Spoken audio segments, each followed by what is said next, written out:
All right, for this exercise, what we're gonna do is we're gonna be in what we call the hip 90-90 position. So what we mean by that is we want a 90-degree angle on this front knee, we want a 90-degree angle on this back knee, and then we want a 90-degree angle relative to the front thigh and the outside thigh. So you don't want this leg too far forward, you don't want this leg too far out to the side. So you wanna be able to look down and see your knee directly in front of your hip, knee directly to the outside of the hip.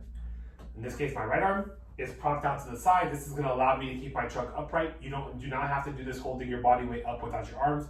You can if you would like, but the idea is to be able to keep your trunk in an upright position. If you need your arms to do it, by all means do it. What we're going to focus on here is the movement is going to happen on this back leg.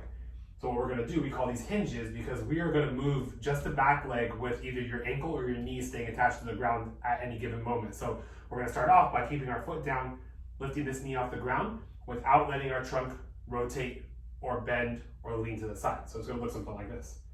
The foot stays down and I lift that back knee straight up towards the ceiling as far as I can go, and I'm going to hold it for the allotted amount of time, not allowing my body to rotate with it and not allowing myself to lean to offload it. And then you're going to hold it for the allotted amount of time and then you'll come back down. We'll do the sets of reps as prescribed for that movement first. You should feel this kind of around the hip area on this back hip here.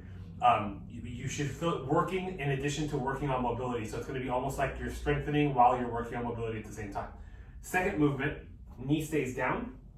This time what we do is, as best you can, without leaning forward and backward, without leaning away, you're going to try to lift that back foot off of the ground without lifting the knee up. So it's going to look something like this. And this one you're going to feel a deep contraction into the hip joint here on the back side and the outside of the hip.